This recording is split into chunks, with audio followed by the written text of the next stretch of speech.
दोस्तों, मेरा नाम है डॉक्टर अजिता सिंह। आप सभी का स्वागत है मेरे यूट्यूब चैनल मेडिकल क्लासेस में। तो दोस्तों, आज हम बात करेंगे थायराइड डिजीज़ के बारे में। इससे पहले वाले वीडियोस में हमने बात करी हुई है कि थायराइड हार्मोन क्या होते हैं, बॉडी में इनका किस तरीके से फंक्शन होता है और ये किस तरीके से रेगुलेट होते हैं और बॉडी की किन किन एक्टिविटी में इनका पार्ट होता है। तो आज हम बात करेंगे थायराइड डिजीज़ के बारे में। तो थायराइड डिजीज़ में हम लोग जो सबसे पहली डिजीज़ के बारे में बात करेंगे वो होती है हमारी हाइपोथायराइड स्टेट। हाइपोथायराइड स्टेट, इसको ऑल्सो कॉल्ड बोलते हैं हाइपोथायराइडिज्म। इसको हम लोग हाइपोथायराइडिज्म भी बोलते हैं। अब हाइपोथायराइड स्टेट क्या होती है, इसके बारे में भी हमने जो डेफिनेशन वगैरह थी और इसमें कौन सा हार्मोन कम होता है, कौन सा ज़्यादा हो जाता है, इससे पहले वाले वीडियो में हमने बात कर रखी है, तो उसमें आप लोग जाकर के चेक कर सकते हैं। तो यहाँ हम लोग बात करेंगे कि हाइपोथायराइड स्टेट, जो हाइपोथायराइडिज्म डिजीज़ होती है, उसके क्या कॉज होते हैं, क्या उसके सिम्टम होते हैं, क्या उसका टेस्ट कराते हैं हम लोग और क्या उसका ट्रीटमेंट करते हैं। तो अब हम लोग बात करेंगे हाइपोथायराइड स्टेट, ऑल्सो कॉल्ड, इसको हम लोग हाइपोथायराइडिज्म भी बोलते हैं। तो इसके हम लोग कॉज के बारे में बात करेंगे। तो इसके जो कॉज होते हैं वो दो तरीके से होते हैं। हाइपोथायराइड स्टेट जो बॉडी में डेवलप होती है वो दो कंडीशंस में बॉडी में डेवलप होती है। एक होती है एक्वायर्ड हाइपोथायराइडिज्म एंड एक होती है कॉन्जेनाइटल हाइपोथायराइडिज्म। ठीक है, अब पहले हम लोग बात करेंगे एक्वायर्ड हाइपोथायराइडिज्म AH। तो सबसे पहले हम लोग बात करेंगे एक्वायर्ड हाइपोथायराइडिज्म के कॉज के बारे में। तो कॉन्जेनाइटल मतलब होता है कि जन्मजात, मतलब बच्चा पैदा हुआ तो उसके थायराइड ग्लैंड में कुछ ना कुछ उसी वक्त कुछ ना कुछ कॉज है जिसकी वजह से उसके हार्मोन्स अच्छे से नहीं बन पा रहे हैं बॉडी में। एक्वायर्ड मतलब होता है कि पूरा ग्रोथ एंड डेवलपमेंट होने के बाद कुछ डिजीज डेवलप होती हैं जिसकी वजह से थायराइड का जो फंक्शन होता है, थायराइड ग्लैंड का जो फंक्शन होता है वो डिस्टर्ब हो जाता है। तो सबसे पहला कॉज हम एक्वायर्ड हाइपोथायराइडिज्म में बात करेंगे कॉज में। तो इसमें जो हार्मोन का जो पाथवे होता है कि कौन सा हार्मोन कहाँ कहाँ से रिलीज होता है, तब जाकर के थायराइड ग्लैंड से थायराइड हार्मोन रिलीज होते हैं। तो इससे पहले वाले वीडियोस में हमने उस पर भी डिस्कस किया हुआ है, आप लोग वहाँ जाकर के पढ़ सकते हैं। तो सबसे पहले हम लोग कॉज के बारे में बात करेंगे एक्वायर्ड हाइपोथायराइडिज्म के। तो सबसे पहले पिट्यूटरी के बारे में बात करेंगे कि कुछ कॉज ऐसे होते हैं जो पिट्यूटरी ग्लैंड के अंदर होते हैं जिसकी वजह से बॉडी में थायराइड हार्मोन अच्छे से नहीं बन पाता है। तो सबसे पहला पिट्यूटरी ग्लैंड का कौन सा कॉज होता है, पिट्यूटरी एडिनोमा।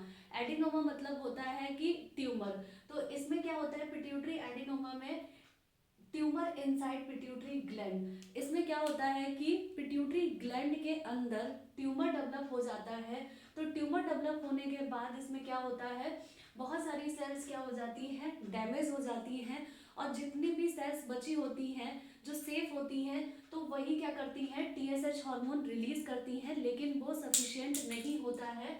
तो इसमें क्या होता है कि मैनी सेल्स, बहुत सारी सेल्स क्या हो जाती हैं, डैमेज हो जाती हैं। तो जिसकी वजह से क्या होता है, TSH डिक्रीज हो जाता है। TSH thyroid stimulating hormone proper नहीं निकल पाता है। तो उसकी वजह से जब स्टिमुलेटिंग, जो स्टिमुलेट करता है थायराइड ग्लैंड को, जब वो कम है तो इसमें क्या हो जाता है कि T3 प्लस T4 भी नॉर्मल मात्रा में बॉडी के अंदर नहीं बन पाते हैं।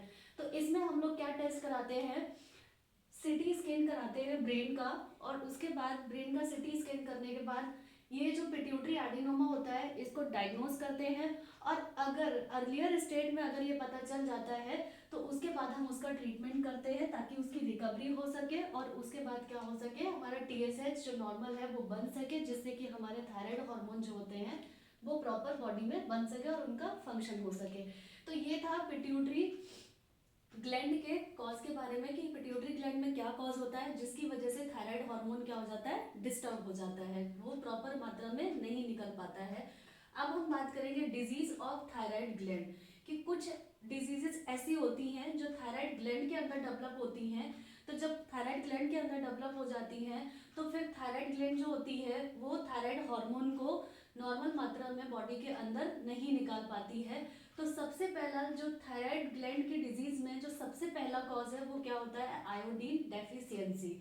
अब आयोडीन डेफिशिएंसी होने की वजह से क्या हो जाता है, थायराइड हार्मोन प्रॉपर बॉडी में नहीं बन पाता है। तो इसमें क्या होगा कि पिट्यूटरी ग्लैंड इसमें ठीक है, इसमें जो हम लोग कॉज अब पढ़ रहे हैं थायराइड ग्लैंड के पढ़ रहे हैं, तो इसमें क्या है, सबसे पहले आयोडीन की डेफिशिएंसी, मतलब कि आयोडीन बॉडी के अंदर कम है, ब्लड में कम मात्रा में है। तो आयोडीन जब कम है तो वो थायराइड ग्लैंड के पास भी कमी है। इसकी वजह से क्या होगा, टीएसएच तो हमारा बड़ा रहेगा क्योंकि पिट्यूटरी ग्लैंड सही है, तो पिट्यूटरी ग्लैंड क्या करेगी, थायराइड स्टिमुलेटिंग हार्मोन को रिलीज करती रहेगी। तो बॉडी में थायराइड स्टिमुलेटिंग हार्मोन तो इंक्रीज हो जाएगा, बट आयोडीन डिक्रीज है, मतलब आयोडीन नहीं है। सो हार्मोन का फॉर्मेशन क्या हो जाएगा, कम हो जाएगा, क्योंकि आयोडीन की प्रेजेंस में ही क्या होता है, थायराइड हार्मोन्स जो होते हैं हमारे सिंथेसिस होते हैं थायराइड ग्लैंड से।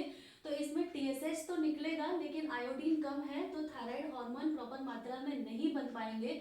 तो टीएसएच यहाँ पे क्या काम करेगा, जब टीएसएच इंक्रीज अमाउंट में निकला हुआ है तो ये थायराइड ग्लैंड को एक सिग्नल देते हैं कि वो क्या करे, अपना सेल्स का क्या करे, नंबर को इंक्रीज कर ले। ये इसलिए ऐसा बोलते हैं कि सेल्स का नंबर जब इंक्रीज हो जाएगा तो शायद थायराइड हार्मोन क्या होगा, बॉडी में बैलेंस हो सके। तो यहाँ पे क्या होता है कि थायराइड ग्लैंड इनकी कमांड को फॉलो करती हैं और उसके बाद क्या करती हैं, अपने सेल्स का नंबर को क्या करती है, इंक्रीज कर लेती है, मतलब बढ़ा लेती है। तो यहाँ पे क्या होता है, फिर थायराइड ग्लैंड का साइज क्या होता है, बढ़ जाता है। तो यही कंडीशन को क्या बोलते हैं, गोइटर बोलते हैं, जो घेंगा रोग होता है, जिसमें कि हमें बाहर से देखने पे पता चल जाता है, जहाँ थायराइड ग्लैंड क्या कर जाती है, अपना साइज को इंक्रीज कर लेती है। तो इसमें क्या होता है, टीएसएच तो इंक्रीज रहता है पर T3 प्लस T4 क्या होते हैं, डिक्रीज हो जाते हैं। क्यों, क्योंकि यहाँ पे आयोडीन की डेफिशिएंसी है। तो ये था बेसिकली गोइटर के बारे में कि गोइटर क्या होता है, गोइटर में क्या कंडीशन होती है। यहाँ पे टीएसएच क्या करता है, बड़ा रहता है। तो थायराइड स्टिमुलेटिंग हार्मोन है, तो ये क्या करता है, स्टिमुलेट करता है थायराइड ग्लैंड को, उसको सिग्नल देता है ताकि वो अपना सेल्स का नंबर इंक्रीज कर सके। और सेल्स के नंबर इंक्रीज वो इसलिए कराती है कि शायद हार्मोन का जो लेवल है वो नॉर्मल हो सके, लेकिन ऐसा नहीं हो पाता है। तो थायराइड ग्लैंड क्या करती है, साइज इंक्रीज हो जाता है, तो उसी को बोलते हैं गोइटर, उस कंडीशन को, क्योंकि सेल्स का साइज क्या करता है, बढ़ जाता है। तो टीएसएच इसमें बढ़ा रहता है लेकिन T3 प्लस T4 क्या होते हैं, डिक्रीज होते हैं। तो ये था हमारा पहला थायराइड ग्लैंड डिजीज का कॉज। अब हम सेकेंड थायराइड ग्लैंड डिजीज के कॉज के बारे में बात करेंगे। कौन सा होता है, हशीमोटोज थायराइडाइटिस। हशीमोटोज थायराइडाइटिस क्या होता है, आइटिस लगा है मतलब कि इन्फ्लामेशन। ये क्या होता है, ये ऑटो इम्यून होता है। ऑटो इम्यून क्या होता है कि जो हमारी इम्यून सिस्टम होता है तो वो क्या करता है, एंटीबॉडीज फॉर्म कर देता है अगेंस्ट टीपीओ, मतलब थायराइड पेरोक्सीडेज जो एक एंजाइम था, या फिर थायराइड बाइंडिंग ग्लोबुलिन जो कि थायराइड हार्मोन्स को क्या करती है, बाइंड करके रखती हैं, ये एक प्रोटीन होती है।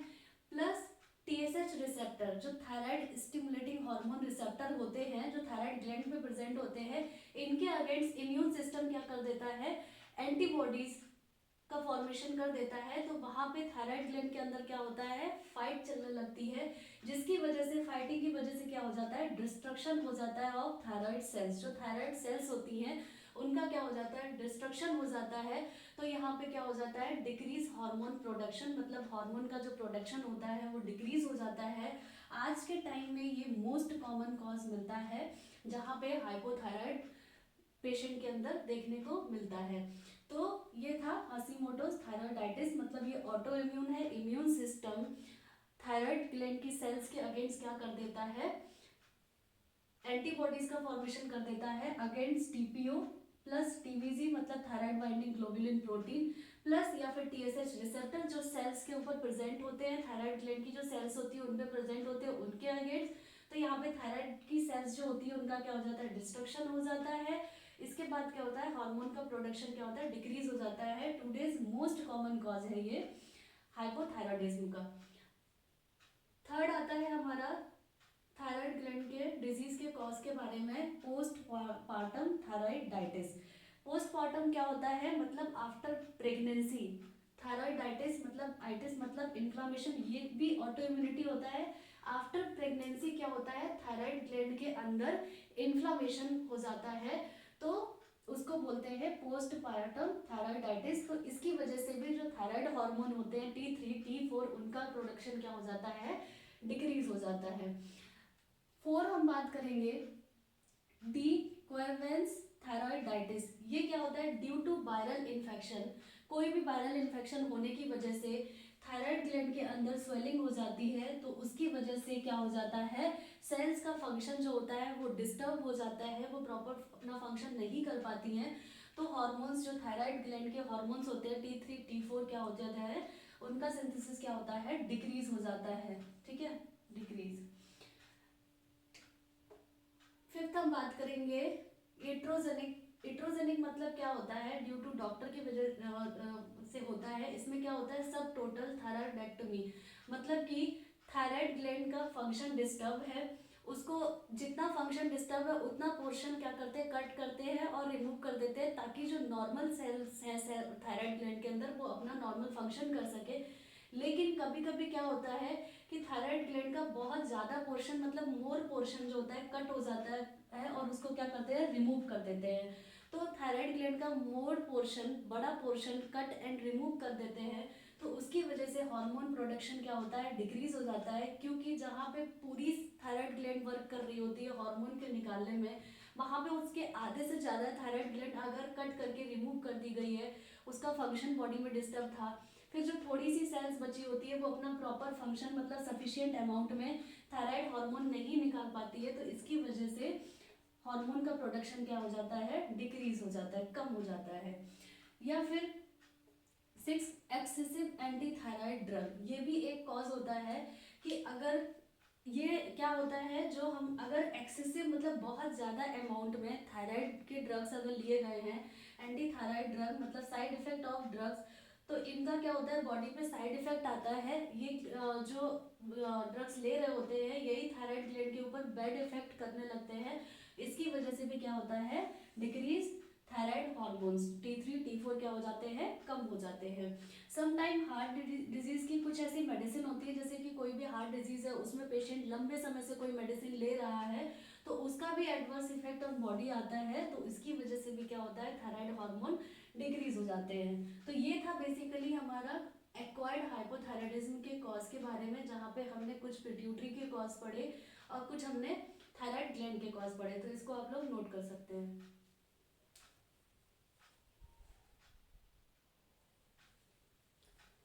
तो अब हम बात करेंगे कॉन्जेनाइटल हाइपोथायराइडिज्म के कॉज के बारे में। हमने इससे पहले एक्वायर्ड हाइपोथायराइडिज्म के बारे में बात करी है, अब हम बात करेंगे CH मतलब कॉन्जेनाइटल हाइपोथायराइडिज्म के कॉज के बारे में। तो कॉन्जेनाइटल क्या होता है, चाइल्ड क्या होता है, बॉर्न होता है with hypothyroid state. Hypothyroid state मतलब जहाँ पे TSH तो उसका नॉर्मल होता है, पिट्यूटरी ग्लैंड से निकल रहा होता है, लेकिन T3 प्लस T4 क्या होते हैं, डिक्रीज होते हैं। तो चाइल्ड क्या होता है, बॉर्न होता है विद हाइपोथायराइड स्टेट के साथ में। तो इसमें क्या क्या कॉज होते हैं, तो हम लोग कॉज के बारे में बात करेंगे। तो सबसे पहला जो कॉज होता है वो है डिसजेनेसिस ऑफ थायराइड ग्लैंड। ये 80% में मिलता है, अगर कॉन्जेनाइटल हाइपोथायराइडिज्म है तो 80% पीपल्स के अंदर ये देखने को मिलता है, डिसजेनेसिस ऑफ थायराइड ग्लैंड, ये एक कॉज है। तो डिसजेनेसिस ऑफ थायराइड ग्लैंड का मतलब क्या है कि थायराइड ग्लैंड पूरी तरीके से डेवलप नहीं हुई है, थायराइड ग्लैंड जो है वो बहुत छोटी सी डेवलप हुई है। तो जब वो पूरी नॉर्मल स्टेट में डेवलप नहीं हुई है, तो उससे जाहिर सी बात है कि प्रॉपर हार्मोन्स का सीक्रेशन प्रोडक्शन नहीं होगा। तो इसकी वजह से क्या होता है, T3 मतलब थायराइड हार्मोन, T4 क्या होते हैं, डिक्रीज होते हैं। तो ये एक पहला कॉज है डिसजेनेसिस ऑफ थायराइड ग्लैंड। ये और इसके बाद सेकेंड आता है डिसहार्मोनोजेनेसिस। डिसहार्मोनोजेनेसिस का मतलब ये है कि थायराइड ग्लैंड तो नॉर्मल डेवलप हुई है, लेकिन उसके अंदर थायराइड हार्मोन फॉर्मेशन की कैपेसिटी जो है वो प्रॉपर नहीं है। और अगर वो हार्मोन, अगर कैपेसिटी के हिसाब से अगर हार्मोन का प्रोडक्शन हो भी रहा है, तो वो हार्मोन जो है वो बॉडी के लिए यूजफुल नहीं है। तो ये होता है दूसरा कॉज डिसहार्मोनोजेनेसिस, जहाँ पे थायराइड ग्लैंड नॉर्मल है लेकिन थायराइड ग्लैंड के अंदर इतनी कैपेसिटी नहीं है कि वो थायराइड हार्मोन के फॉर्मेशंस को कर सके। तो ये हमारे क्या थे, कॉन्जेनाइटल हाइपोथायराइडिज्म के कॉज। अब हम बात करेंगे childhood hypo thyroidism, childhood hypothyroidism में क्या होता है कि अगर हार्मोन जो है वो डिक्रीज है, कौन से हार्मोन मतलब थायराइड हार्मोन अगर डिक्रीज है तो उसमें क्या होगा, ये क्या करेंगे, इफेक्ट करेंगे बॉडी के मेटाबॉलिज्म को, मतलब बॉडी में जो मेटाबॉलिज्म होता है वो प्रॉपर नहीं होगा, प्लस ब्रेन की कैपेसिटीज को, plus growth and development of child.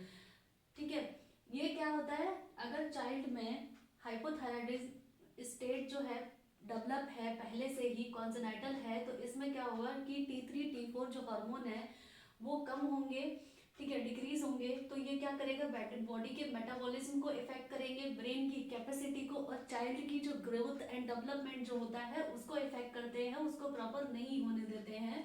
क्योंकि थायराइड हार्मोन क्या होता है, इसेंशियल होता है, नेसेसरी होता है, बहुत जरूरी होता है इन चाइल्डहुड में फॉर फिजिकल बॉडी एक्टिविटी, मतलब फिजिकल बॉडी के एक्टिविटी के लिए, और growth and development of body plus brain, और ब्रेन के और बॉडी के ग्रोथ और उसके डेवलपमेंट के लिए थायराइड हार्मोन क्या होता है, बहुत ही नेसेसरी होता है।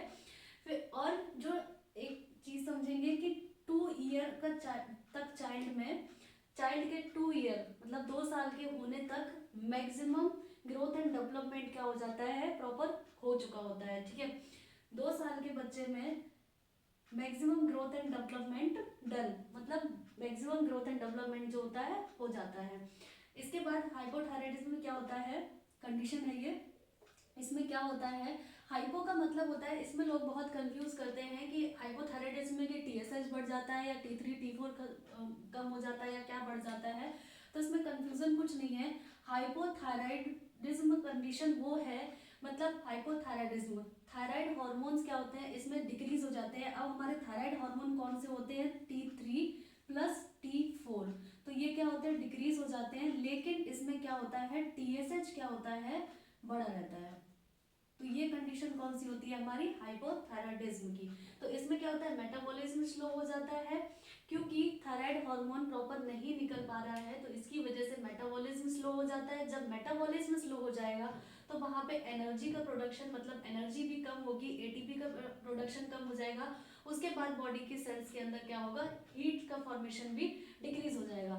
एक ये कंडीशन है कि पेशेंट ने फूड लिया, मतलब न्यूट्रिशंस लिए, ये क्या होता है, लंग्स है, जहां से क्या मिलता है, ये हमारी क्या है, बॉडी की सेल्स है।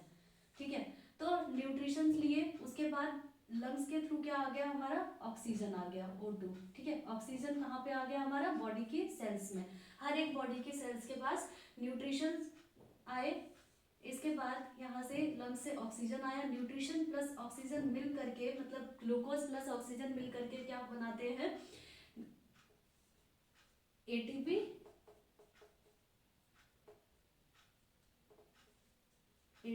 प्लस हीट निकल जाता है। ठीक है, ये क्या करता है, बॉडी के टेम्परेचर को मेंटेन करता है, और इसके थ्रू क्या करती हैं बॉडी की सेल्स, क्या करती है, एनर्जी लेकर के अपना वर्क करती हैं। उसके बाद क्या होता है, मेटाबॉलिज्म होता है, देन ग्रोथ ऑफ बेबी हो जाता है। इसके साथ में ये ऑक्सीजन प्लस न्यूट्रिशन, और इसके साथ बॉडी के मेटाबॉलिज्म को रेगुलेट करने के लिए क्या जरूरत पड़ती है हमें, थायराइड हार्मोन्स की। तो थायराइड हार्मोन कौन सा होता है, जो फ्री T3 इन ब्लड में फ्री T3 होता है, वही सेल्स के अंदर आता है और क्या करता है, बॉडी के मेटाबॉलिज्म को रेगुलेट करता है। उसके बाद जब मेटाबॉलिज्म के बाद क्या होता है, देन ग्रोथ ऑफ बेबी की, बॉडी की एंड ब्रेन की। ठीक है, इसमें क्या होता है, T3 गो इनसाइड सेल्स, मतलब जो फ्री T3 होता है वो क्या करता है, सेल्स के अंदर जाता है, और जब वो यूज हो जाता है तब फिर T3 बनने के लिए जो T4 होता है, T4 ब्लड के अंदर कितना 20 टाइम मोर प्रेजेंट होता है कंपैरिजन टू T3 के, तो T4 फिर चेंज हो जाता है T3 में, लेकिन T4 इस स्टेट में बॉडी में वर्क नहीं करता है।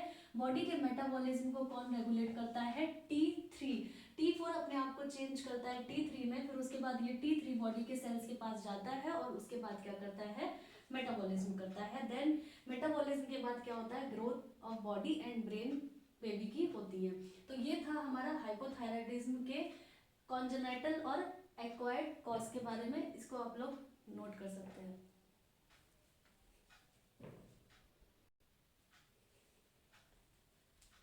हेलो दोस्तों, तो अब हम बात करेंगे हाइपोथायराइडिज्म के सिम्टम्स के बारे में कि पेशेंट में क्या क्या सिम्टम्स आते हैं, किन किन सिम्टम्स को लेकर के पेशेंट आता है बताता है। तो उसके बाद हम लोग थायराइड के बारे में सोचते हैं कि कहीं पेशेंट को थायराइड डिजीज़ तो नहीं है। उसके बाद हम क्या टेस्ट कराते हैं। तो पेशेंट के सिम्टम्स में क्या होता है, सबसे पहले कि एलोपेशिया। ये सारे सिम्टम्स जितने भी हम पढ़ेंगे, ये ज़रूरी नहीं है कि सारे एक ही पेशेंट में मिल जाए। कभी कभी पेशेंट कुछ कंप्लेंट्स करते हैं, कभी कभी पेशेंट कुछ कंप्लेंट्स करते हैं। तो ये इसके बारे में हम लोग पढ़ेंगे। तो सबसे पहले हम लोग देखेंगे कि एलोपेशिया मतलब कि लॉस ऑफ हेयर, ये पेशेंट कंप्लेन करता है। सेकेंड, ये सिम्टम्स प्रेजेंट होते हैं पेशेंट के अंदर जब उसके अंदर कौन सी हाइपोथायराइडिज्म स्टेट क्या होती है, डेवलप हो रही होती है या हो चुकी होती है। एलोपेशिया मतलब loss of hair, patient complaint करता है कि उसके बाल जो हैं बहुत ज़्यादा लॉस हो रहे हैं, बहुत ज़्यादा गिर रहे हैं। इसके बाद ड्राई स्किन मतलब पेशेंट बताएगा अगर कि ऑलवेज स्किन में क्या होती है ना, इचिंग मतलब खुजली जैसी होती रहती है। Third, cold intolerance. Cold intolerance क्यों? बिकॉज थायराइड हार्मोन नहीं है। तो थायराइड हार्मोन ना होने की वजह से बॉडी में हीट का फॉर्मेशन क्या होगा, डिक्रीज हो जाएगा। तो इस वजह से कोल्ड इंटॉलरेंस। इसके बाद पेरी ऑर्बिटल पफिनेस मतलब अराउंड आई, पेशेंट में क्या होता है, हमें स्वेलिंग देखने को मिलती है। इसके बाद एनोस्मिया या डिसऑस्मिया। एनोस्मिया डिसऑस्मिया का मतलब क्या होता है, स्मेल कैपेसिटी पेशेंट के अंदर क्या होती है, डिक्रीज हो जाती है। कि किसी भी चीज़ की स्मेल नहीं अच्छे से बता पाता, और अगर स्मेल भी आएगी तो उसको एकदम अजीब अजीब सी लगती है। तो उसमें एक सिम्टम ये भी आता है, एनोस्मिया या डिसऑस्मिया। इसके बाद सिम्टम होता है डिसग्यूसिया। डिसग्यूसिया मतलब होता है कि टेस्ट डिस्टर्ब। पेशेंट को कंप्लेन आएगी कि बहुत टाइम से ऐसा लगता है कि किसी भी चीज़ का टेस्ट ही नहीं लगता है, उसको टेस्ट डिस्टर्ब डिस्टर्ब लगता है। इसके बाद एनीमिया। एनीमिया क्यों होता है? क्योंकि थायराइड हार्मोन के ना होने की वजह से बॉडी की कोई भी सेल जो होती है फंक्शन प्रॉपर नहीं कर पाती है। तो वहाँ पे क्या होता है, जो बोन मैरो होता है हमारे अंदर, जो बोन मैरो प्रेजेंट होती हैं जिससे आरबीसी का प्रोडक्शन होता है, तो उनका क्या होता है, फंक्शन डिस्टर्ब हो जाता है। क्यों डिस्टर्ब हो जाता है? क्योंकि थायराइड हार्मोन वहाँ पे वर्क नहीं कर पा रहा है अपना। इसकी वजह से जब बोन मैरो का फंक्शन डिस्टर्ब हो जाता है तो आरबीसी का प्रोडक्शन क्या हो जाता है, डिक्रीज हो जाता है। तो पेशेंट में क्या हमें देखने को मिलता है, जो हाइपोथायराइडिज्म के पेशेंट होते हैं उनमें हमें एनीमिया देखने को मिलता है, उनका आरबीसी का काउंट जो होता है वो हमें डिक्रीज देखने को मिलता है। इसके बाद ब्रेडिकार्डिया। ब्रेडिकार्डिया मतलब हार्ट रेट क्या होती है, स्लो हो जाती है पेशेंट के अंदर। क्यों? क्योंकि उसका हाइपोथायराइडिज्म कंडीशन है, थायराइड हार्मोन उसका वर्क नहीं कर रहा है। तो उसके बॉडी के जितने भी ऑर्गन होते हैं सब पे कहीं ना कहीं इफेक्ट होता है। इसके बाद क्या होती है, हार्ट रेट स्लो हो जाती है, मतलब less than 60 to 70 beat per minute होती है। पेशेंट में क्या होता है, बीपी कभी कम हो जाता है, कभी ज़्यादा हो जाता है, ये कोई फिक्स नहीं रहता है। समटाइम बड़ा मिलता है, समटाइम हमें कम मिलता है जब उसका हम बीपी चेक करते हैं। डिस्निया बिकॉज ऑफ एनीमिया, क्योंकि एनीमिया है, आरबीसी कम है। अगर पेशेंट कोई भी एक्सर्शन वाला काम करेगा बहुत ज़्यादा तो उसमें हमें क्या देखने को मिलेगा, डिस्निया देखने को मिलेगा। ये भी एक सिम्टम प्रेजेंट होता है हाइपोथायराइडिज्म पेशेंट के अंदर। एमिनोरिया, जो ब्लोटेड लेडी होती हैं, फैटी लेडीज होती हैं, उनमें क्या होता है, हाइपोथायराइडिज्म कंडीशन डेवलप हो जाती है। तो उसके बाद उनमें क्या मिलता है, एमिनेरिया मतलब अब्सेंस ऑफ मेंसेस। उनका मेंसेस जो होता है, मेंस्ट्रुअल साइकिल जो होती है वो रेगुलर नहीं रहती है, रेगुलर रिदम में नहीं चलती है। क्यों? क्योंकि वहाँ पे थायराइड हार्मोन की क्या हो गई है, कमी हो गई है। इसके बाद कॉन्स्टिपेशन, ये मोस्ट कॉमन कॉज देखने को मिलता है हमें हाइपोथायराइडिज्म के पेशेंट में। क्योंकि यहाँ पे क्या होता है, मूवमेंट ऑफ इंटेस्टिनल सेल्स क्या होती है, स्लो हो जाता है। इंटेस्टाइन की जो सेल्स होती है उनका मूवमेंट क्या हो जाता है, स्लो हो जाता है। इसकी वजह से पेशेंट में क्या हमें कॉन्स्टिपेशन की कंप्लेंट देखने को मिलती है। इसके बाद हाइपोथायराइडिज्म पेशेंट में क्या देखने को मिलता है, लिबिडो। लिबिडो का मतलब क्या होता है, डिक्रीज सेक्सुअल डिजायर। मतलब हाइपोथायराइडिज्म का जो पेशेंट होता है उसके अंदर क्या होता है, सेक्सुअल डिजायर्स क्या हो जाती हैं, कम हो जाती हैं। इसके बाद हमें hoarseness of voice. Hoarseness of voice क्यों देखने को मिलती है, क्योंकि swelling of larynx and vocal cord. Because front of neck पे हमारे क्या होती है, थायराइड ग्लैंड सिचुएटेड होती है। तो यहाँ पे क्या होती है, हमें जो वोकल कॉर्ड हमारी होती है और लैरिंग्स में क्या हो जाती है, स्वेलिंग देखने को मिलती है, स्वेलिंग हो जाती है। तो इसकी वजह से वॉइस में क्या होती है, बहुत ज़्यादा हॉर्सनेस आ जाती है। किसमें ये सारे सिम्टम्स किसमें हमें देखने को मिलते हैं, जो हाइपोथायराइडिज्म के पेशेंट होते हैं। उसके बाद एक्टिविटी ऑफ न्यूरॉन क्या हो जाती है, डिक्रीज हो जाती है। क्योंकि जो हमारा थायराइड हार्मोन होता है वो बॉडी की हर एक सेल्स में जाकर के अपना अपना फंक्शन करता है। और सारी बॉडी की सेल्स को क्या करता है, रेगुलेट करता है, बॉडी के अंदर मेटाबॉलिज्म को रेगुलेट करता है। तो एक्टिविटी ऑफ न्यूरॉन क्या हो जाती है, डिक्रीज हो जाती है, क्योंकि वहाँ पे थायराइड हार्मोन अपना वर्क नहीं कर पा रहा है। तो इसकी वजह से पेशेंट में क्या होगा, पेशेंट लगातार एकदम स्लीपी मूड में रहता है कि उसको बहुत ज़्यादा आलस लगता रहता है, नींद सी आती रहती है। उसके बाद उसके अंदर मोटिवेशन भी क्या हो जाते हैं, डिक्रीज हो जाते हैं। किसी भी चीज़ में उसका कंसंट्रेशन जो होता है डिक्रीज हो जाता है, वो किसी भी चीज़ को कंसंट्रेट होकर के नहीं कर पाता है। सम टाइम पेशेंट क्या हो जाता है, डिप्रेस्ड हो जाता है, क्योंकि उसके जो न्यूरॉन्स की एक्टिविटी क्या है, ब्रेन में जो न्यूरॉन्स होते हैं उनकी एक्टिविटीज़ क्या है, डिक्रीज हो गई है। जब ब्रेन के न्यूरॉन्स की एक्टिविटी डिक्रीज हो जाती है तो ब्रेन का प्रॉपर फंक्शन नहीं हो पाता है, क्योंकि ब्रेन में जो फंक्शन करना, सिग्नल को देना, सिग्नल को रिसीव करना, उसके बाद नॉर्मल वर्क करना, वो न्यूरॉन्स का ही काम होता है। तो जब न्यूरॉन्स की एक्टिविटी डिक्रीज हो गई है तो पेशेंट ऑलवेज स्लीपी मूड में रहेगा, मोटिवेशन उसके अंदर डिक्रीज होगा, कंसंट्रेशन उसका किसी भी चीज़ में नहीं हो पाएगा। पेशेंट समटाइम क्या हो जाता है, डिप्रेस भी हो जाता है, जब वो लगातार इस चीज़ से सफ़र करता रहता है। इसके बाद हाइपोथायराइडिज्म का एक सिम्टम आता है पेशेंट के अंदर, न्यूरोमस्कुलर रिफ्लेक्सेस क्या हो जाते हैं, डिक्रीज हो जाते हैं। न्यूरोमस्कुलर मतलब कि नर्व से मसल्स के जो रिफ्लेक्सेस होते हैं वो क्या हो जाते हैं, डिक्रीज हो जाते हैं। मतलब जो रिफ्लेक्स एंड वॉलेंट्री एक्टिविटी क्या हो जाती है, स्लो हो जाती है। वॉलेंट्री एक्टिविटी मतलब होता है कि अचानक कोई भी एक्टिविटी अगर करनी होती है तो हाइपोथायराइडिज्म के पेशेंट में क्या हो जाती है, स्लो हो जाती है। ठीक है, कि नर्व से कोई भी सिग्नल आया और उसके बाद मसल्स को वर्क करना है तो वो क्या हो जाते हैं, रिफ्लेक्स क्या हो जाते हैं पेशेंट के अंदर, वो स्लो हो जाते हैं, क्योंकि वहाँ पे थायराइड हार्मोन की क्या है, कमी हो गई है। एक आता है सिम्टम गैस्ट्रोप्रेसिस। गैस्ट्रोप्रेसिस क्या हो जाता है, पेशेंट के अंदर डाइजेशन स्लो है। डाइजेशन क्यों स्लो है, क्योंकि थायराइड हार्मोन बॉडी के अंदर नहीं है। थायराइड हार्मोन मतलब T3 T4 क्या है, कम है। तो बिकॉज मूवमेंट ऑफ फूड क्या हो जाता है, डाइजेशन स्लो, बिकॉज क्योंकि फूड का जो मूवमेंट है, मतलब ट्रैवल करने का, फूड का मूवमेंट ऑफ फूड ट्रैवल क्या हो जाता है, डिक्रीज हो जाता है। मतलब फूड का ट्रैवल करने उसका मूवमेंट क्या हो जाता है, डिक्रीज हो जाता है। तो डाइजेशन क्या हो जाता है, स्लो हो जाता है। क्यों, क्योंकि थायराइड हार्मोन की वजह से, क्योंकि थायराइड हार्मोन बॉडी के अंदर क्या है, कम है। तो पेशेंट को क्या होगा कि लॉस ऑफ एपेटाइट हो जाएगा, उसको भूख नहीं लगती है पेशेंट को। ठीक है, इसके बाद पेशेंट में फील होगा एब्डोमेन ब्लॉटेड, पेशेंट को एब्डोमेन क्या होगा, अपना पेट क्या होगा, भरा भरा सा महसूस होता रहता है, क्योंकि प्रॉपर डाइजेशन मतलब कि प्रॉपर मेटाबॉलिज्म नहीं हो पा रहा है, थायराइड हार्मोन कम है। तो पेशेंट जो भी खाएगा उसको एकदम से भरा भरा सा एहसास लगेगा, क्योंकि वो क्या होगा, उसका फूड डाइजेस्ट नहीं हो पाया होगा। तो इस वजह से पेशेंट को ब्लॉटेड लगती रहती है, कि पेशेंट को बोलता है कि पेट में क्या है, फूला फूला सा महसूस हो रहा है। सम टाइम उसको वॉमिटिंग का भी एहसास लगता है, सम टाइम एसिड रिफ्लक्स भी लगता है, कि एकदम जिसको बोलते हैं हार्ट बर्न, कि एसिड एकदम से ऊपर की तरफ रिफ्लेक्स होके आता है। इसके बाद ये थे पेशेंट के अंदर सिम्टम्स, किस पेशेंट में, जिसमें हाइपोथायराइडिज्म की स्टेट हो, हाइपोथायराइड स्टेट हो, और हाइपोथायराइडिज्म इसको बोलते हैं। तो उसमें क्या होते हैं, इस तरीके के पेशेंट सिम्टम्स लेके आता है। उसके बाद हम लोग कुछ टेस्ट कराते हैं डायग्नोज करने के लिए कि इसके अंदर हाइपोथायराइडिज्म की स्टेट तो नहीं है। तो उसमें हम सबसे पहला टेस्ट लिखते हैं टोटल थायराइड टेस्ट। ठीक है, टोटल थायराइड फंक्शन। तो टोटल थायराइड फंक्शन में, टोटल थायराइड टेस्ट में हम क्या देखते हैं, TSH T3 प्लस T4 के नॉर्मल वैल्यूज या एबनॉर्मल वैल्यूज उसमें हमें मिल जाती है देखने के लिए। तो हम लोग सबसे पहले T3 करवाते हैं, टोटल थायराइड टेस्ट, जिसमें कि हमें TSH की वैल्यू, T3 T4 की वैल्यूज देखने को मिल जाती है। इसके बाद हम लोग सेकेंड टेस्ट लिखते हैं free hormone test. Free hormone test में हम लोग किसको देखते हैं, free T3 and free T4, क्योंकि बॉडी के अंदर जो मेटाबॉलिज्म को रेगुलेट करता है वो हमारा फ्री T3 करता है। तो इसके वजह से हम फ्री हार्मोन टेस्ट कराते हैं, जिसमें हम free T3 and free T4 के वैल्यूज को चेक करते हैं। अगर उसमें फ्री T3 कम आता है तो इसका मतलब है कि थायराइड हार्मोन बॉडी के अंदर क्या है, डिक्रीज है, कम है।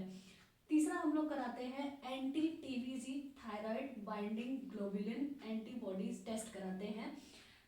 Anti thyroid binding globulin antibody test से हम लोग क्या डिटेक्शन करते हैं, हशीमोटोस डिजीज को हम लोग क्या करते हैं, डिटेक्ट करते हैं। हशीमोटोस डिजीज क्या होती है, हमारी ऑटो इम्यून डिजीज होती है, जिसमें कि हमारी इम्यून सिस्टम क्या करता है, एंटीबॉडीज बना देता है थायराइड बाइंडिंग ग्लोबुलिन प्रोटीन के अगेंस्ट, या फिर आयोडीन के sorry thyroid binding globulin protein के अगेंस्ट, या फिर जो हमारा एंजाइम होता है उसके अगेंस्ट क्या करती हैं, हमारी एंटीबॉडीज का फॉर्मेशन हो जाता है, जो कि हमारा इम्यून सिस्टम बना देता है। तो जब हम ये टेस्ट कराते हैं anti thyroid binding globulin antibodies test, तो ये हम लोग कराते हैं हशीमोटोस डिजीज को डिटेक्ट करने के लिए। हशीमोटोस HD का मतलब है हशीमोटोस डिजीज जो होती है 10 टाइम्स मोर कॉमन होती है इन फीमेल जिनकी एज कितनी होती है 30 to 50 ईयर एज। तो हमारी हशीमोटोस डिजीज क्या है, 10 टाइम मोर कॉमन है इन फीमेल 30 to 50 ईयर की एज में। तो ये था बेसिकली हमारा थायराइड डिजीज के बारे में, उसके कॉज क्या क्या होते हैं, उसके क्या सिम्टम्स होते हैं और उसमें हम क्या टेस्ट कराते हैं। उसके बाद हम लोग जो मेडिसिन चलाते हैं, वो जो हम लोग ट्रीटमेंट करते हैं, वो जब हम डिटेक्ट कर लेते हैं कि कौन सी थायराइड हार्मोन किस लेवल पे है, तो उस बेसिस पे हम लोग उसका ट्रीटमेंट करते हैं। तो आप लोग इसको नोट कर सकते हैं, ये आप लोग के लिए काफ़ी यूज़फुल हो सकता है और आपके एग्जाम्स के लिए, आपके यूजी या पीजी के लिए भी आपके लिए यूज़फुल होगा, या फिर आप किसी भी पेशेंट को भी उसकी डिजीज़ को डायग्नोस करने के लिए उसके सिम्टम्स के बेसिस पे भी आप लोग के लिए ये यूज़फुल होगा। Thank you.